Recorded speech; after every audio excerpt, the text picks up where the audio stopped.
Welcome everyone to our last day of Fantastic Mr. Fox. Now, it really has been a good book so far, but we've still got a lot to find out and we've only got 2 chapters left. So, shall we get started? So these are all the chapters and we have read all of them, 1 all the way to 16. But today we are doing 17 and 18, so they're the last 2 chapters.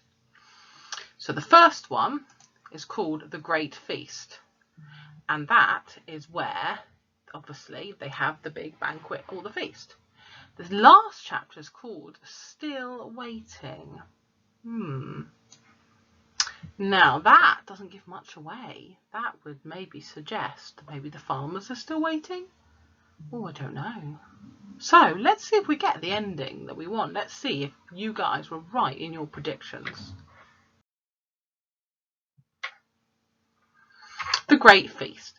Back in the tunnel they paused so that Mr. Fox could brick up the hole in the wall. He was humming to himself as he put the bricks back in place. "I still can taste that glorious cider," he said. "What an impudent fellow Rat is." "He has bad manners," Badger said.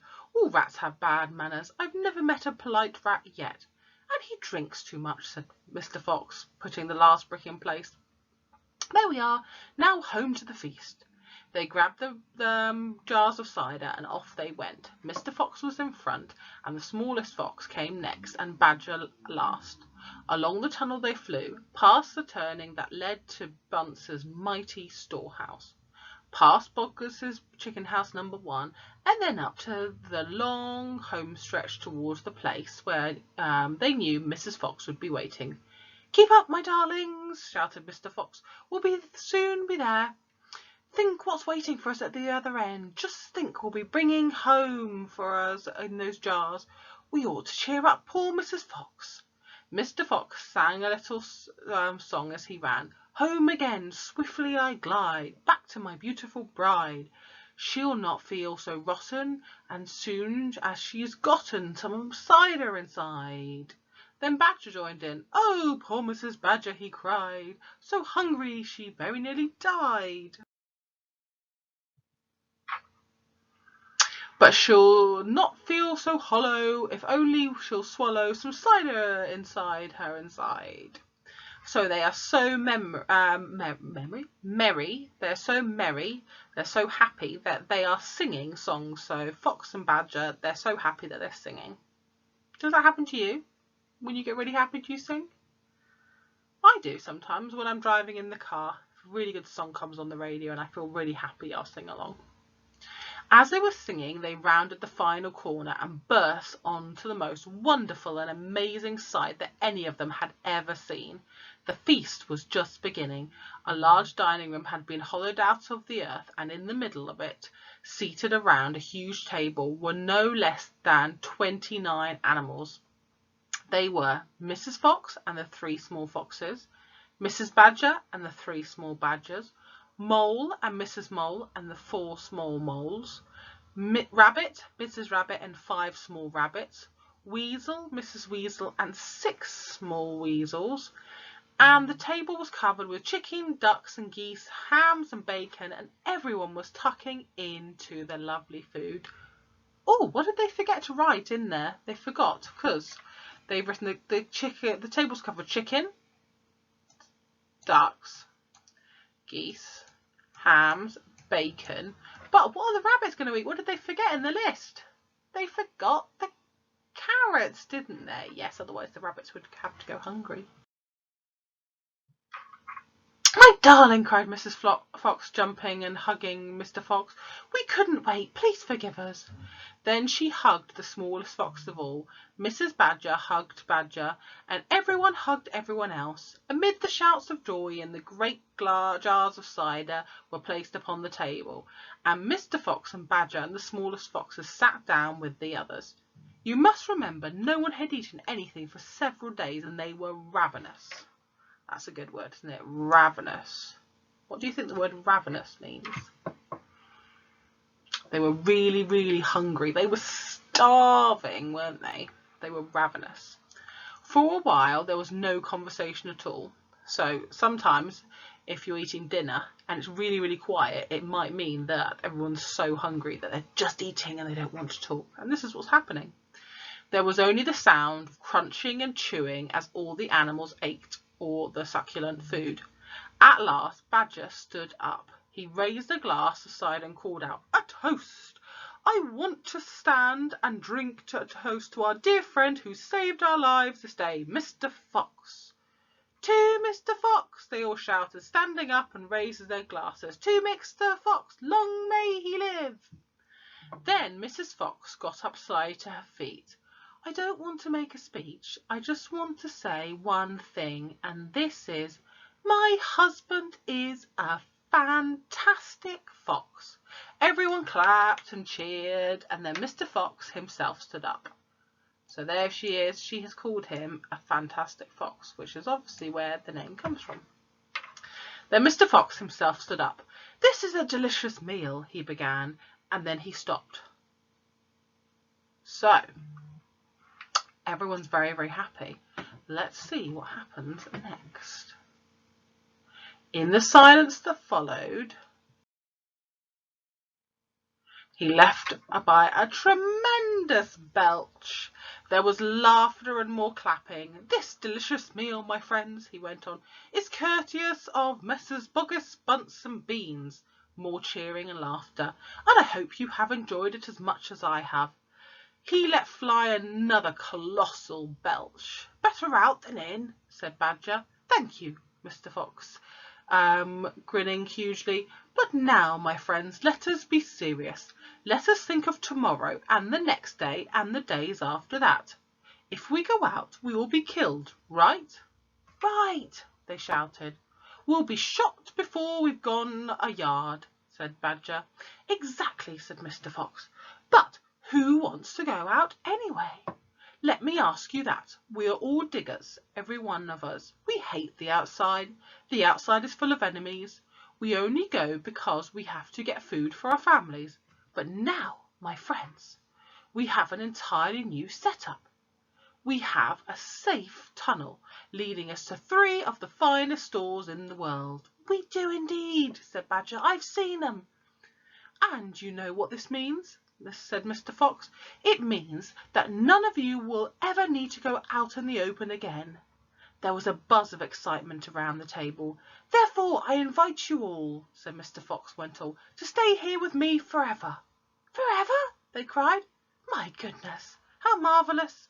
And Rabbit said to Mrs. Rabbit, "My dear, just think, we'll never have to be shot at again in our lives."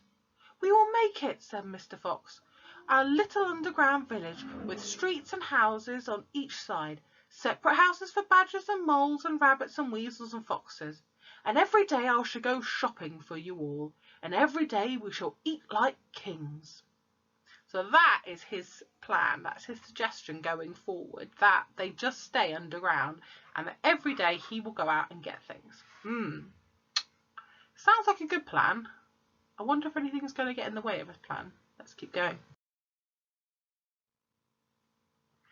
The cheering that followed his speech went on for many minutes. So if you have a look, all the animals think it's a really, really good idea and they all are willing to stick to the plan. But like I said, are we going to have a happy ending, or is something going to maybe stand in his way? Well, let's go on to our last chapter now.